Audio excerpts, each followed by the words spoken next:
স্বামী মারা যেতেই শুরু হয়েছে ভূতের উৎপাত, আর সেই আতঙ্কে ঘর ছাড়লেন স্ত্রী। ওঝার কথা শুনে দুই ছেলে মেয়েকে রেখে আপাতত বাপের বাড়িতে স্ত্রী। এই ঘটনা শুনে চোখ কপালে উঠছে গ্রামবাসীদের। কিন্তু প্রশ্ন উঠছে, যদি ভূতই হয়ে থাকে তাহলে ওঝা বাবাজি কিছুই করতে পারলো না? পুরুলিয়ার বলরামপুর হাড়জোড়া গ্রামের ঘটনা এটি। স্বামীর মৃত্যুর পর ভূতের ভয়ে স্ত্রী ছাড়লেন ঘর। ওঝা গুনিনের সঙ্গে কথা শুনে দুই ছেলে মেয়েকে রেখে মৃতের স্ত্রী থাকেন বাপের বাড়িতে। জানা গেছে, গত সেপ্টেম্বর মাসে বলরামপুর হাড়জোড়া গ্রামের সবর পাড়ায় ৩৯ বছর বয়সী শঙ্কর সবরের মৃত্যু হয়। তাকে অসুস্থ অবস্থায় প্রথমে বাসগড় হাসপাতালে নিয়ে যাওয়া হয়, পরে পুরুলিয়া দেবেন মাহাতো হাসপাতালে নিয়ে যাওয়া হয় এবং নিয়ে গেলে সেখানে মৃত্যু হয় শঙ্করের। তার অসুস্থতার সময় স্ত্রী বাসন্তী সবর একজন ওঝাকে বাড়িতে এনেছিলেন। সেই ওঝার নিদান শুনে যা করণীয় করলেন, কিন্তু স্বামীকে বাঁচাতে পারেননি। শঙ্করের মৃত্যুর পর তার স্ত্রীকে নাকি ভূত তাড়া করে বেড়াতো, আর সেই ভয়ে সেই বাড়িতে থাকতে পারেনি। আবার সেই ওঝার কথা মতো তুলসী তলায় একটা পতাকা লাগিয়ে বাড়িতে তালা দিয়ে অন্যত্র চলে যায়। সেই থেকে আজও আর বাড়ি ফেরা হয়নি বাসন্তীর। এক আত্মীয়র বাড়িতে রয়েছে তার ছেলে মেয়ে। এই পরিস্থিতিতে সত্যিই একেবারে আতঙ্কে যেন দিন কাটছে।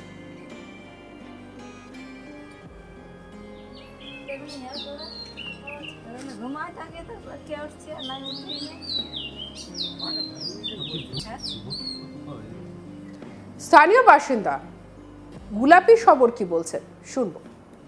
ওই যে ওই ভূতের পালাইছি যে ওইখানে যাই ভালো হব, ভালো থাকবো। এইখানে গেলে এইখানে থাকিলে বলছে মারা যাব। ওইখানটা সরি যাইছে বাপের বাড়ি। কারণটা কি কারণ? ওই যে ঘর দুয়ার পড়ে যাইছে, আর ওই ঘর দুয়ার পড়ে যাই এখন বলছে ওথাই থাকবো, ওইখানেই রইব। এখন ঘর দুয়ার তো এখন না হলে এখন তো আসা যাবে কি নাই?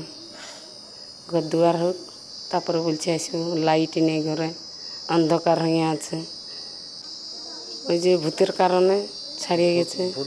হ্যাঁ, ভূত দেখা যায়। কোথায় ভূত দেখা যায়? ওদের বাড়ি। ভূত কি দেখা গেছে? দেখা যায়নি তো ওরা বলে যে ওদের বাড়ির লোকে যে আছে ভূত, ওরাই পায়, ওরাই দেখা দেখি বাইরে সমা করে দেখতে পাই। কখন রাত্রে? রাতে, দিনে নাই, দিনের বেলা ঘুমাই আর রাতের বেলা ভূত দেখে। আপনার তো বাড়ির সামনে, আপনি কি কখনো এরকম দেখেছেন? আমরা দেখিনি তো, ওরা দেখে। তখন আমরা বাইরে, ওরা যখন গুল করে ওখানে আমাদের পাড়ার লোকে সবাই বাইরে দেখে, তখন ওই বাইরে নিয়ে আমাদের লোকে সবাই চারিদিকটা চেকাচেকি করে, তো পাইনি। তো ওই যেমনভাবে মানুষগুলা মারা যাচ্ছে সেইরকমভাবেই ইয়াকে লিখবো বলে ভূতি তো পারে নাই। তাই তো বাপের বাড়ি যাইছে, এখন পালাইছি। বাচ্চাদের ছেড়ে পড়ে? ছেড়ে করে বাচ্চাগুলা রাখিয়ে দিয়ে আর গেল, নিজের জীবনটা বাঁচাইলেন। কজন বাচ্চা আছে? 3 জন। স্থানীয় বাসিন্দা জিতেন মাঝের বক্তব্য শুনবো। বলে ওরা ভূত দেখতে পায় ওই দিকে, এদিকে দুড়ুম দাঁড়াম করে। এইটাই ওঝা নিয়েছিল। ওঝা শঙ্কর মারার আগে একবার ওঝা নিয়েছিল, তখনও সবাই আডাই করে ইয়ার আনিছিল বাকুলের লোক। কি সমস্যা হয়েছিল? পেট ব্যথা করছিল, জ্বর হয়েছিল, তারপর পেট ব্যথা হলো, তারপর বুকটা ফুলে গেলো, পেটটা ফুলে গেছিলো। আমরা সাথে 2 জন গেছিলাম, আমি কাকা 2 জনই গেছিলাম। ভর্তি অ্যাডমিশনও করে দিয়েছিলাম পুরুলিয়াতে। তারপরে পুরুলিয়াতে রাখার পরে ছুটি দিল, ছুটি দেওয়ার পরে ঘরে আবার আছে, পেটটা ফুলে গেলো, পেট ফুলে মারা গেল। শঙ্কর স্ত্রী বাসন্তী সবর। হ্যাঁ, অনেক মারা গেছে। এখানে পরপর 10 জন মারা গেল, আরও 2 জন মরার জন্য লড়ছে, আরও 2 জন মরার সঙ্গে লড়াই করছে। তাদের কিরকম দেখা যাচ্ছে? ওই তো ডাক্তারবাবু বললো লিভারটার গন্ডগোল আছে একজনের, আর একজনের শ্বাসের কষ্ট আছে। ওকে তো কাল পরশু অ্যাডমিশন করে এসেছি পুরুলিয়াতে। আবার একজন বাসন্তী তো পাড়ায় এসে, ও বাঁচার আশা নাই। এই ঘটনায় পরিবারের পাশে থাকার আশ্বাস দিয়েছে পশ্চিমবঙ্গ বিজ্ঞান মঞ্চ। কি বলছেন পশ্চিমবঙ্গ বিজ্ঞান মঞ্চের সম্পাদক ডক্টর নয়ন মুখার্জি শুনুন। হাড়জোড়ায় যে ঘটনাটি ঘটেছে আর কি, ওখানে একটি ওঝা ওখানকার দুস্থ মানুষ মানে শহর পল্লী আর কি, সেখানে কিছুদিন আগে একজন মারা গিয়েছিল, তার জন্য নাকি সেই ওঝা গুণিন এসে নিয়ে ওখানে তার নিদান দেয় যে ওই বাড়িতে আর কি ভূত আছে এবং সেখান থেকে সকলকে চলে যেতে হবে। তারপরে যেটা ঘটনা ঘটে আর কি, যে ওই বাড়ির যে যারা ছিল নাকি তারা সকলেই কিন্তু ওই বাড়ি ছেড়ে চলে যায়। এবং শুধু তাই না আর কি, সেই ওঝা 5,000 টাকা এবং কিছু এইসব হাঁস মুরগি এইসব নিয়ে চলে যায় আর কি।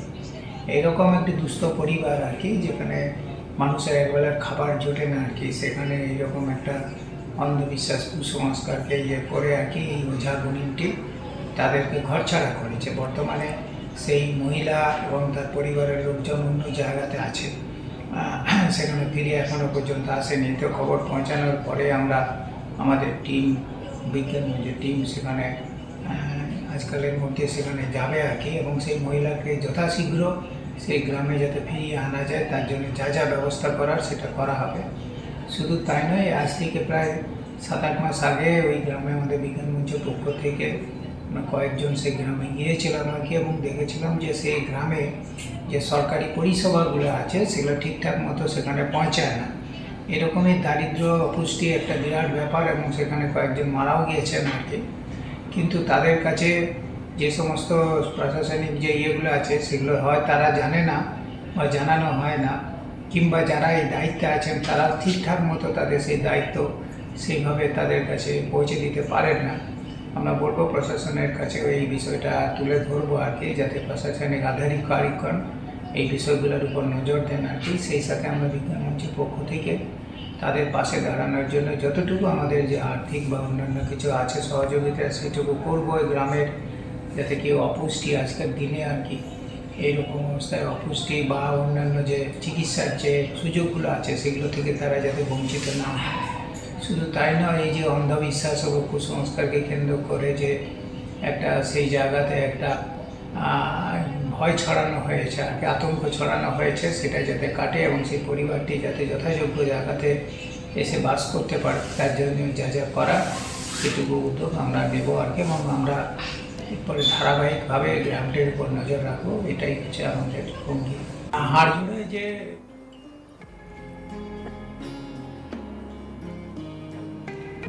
স্বামী মারা যেতেই শুরু হয়েছে ভূতের উৎপাত, আর সেই আতঙ্কে ঘর ছাড়লেন স্ত্রী।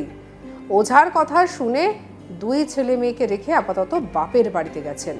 আর এই ঘটনায় চোখ কপালে উঠেছে গ্রামবাসীদের।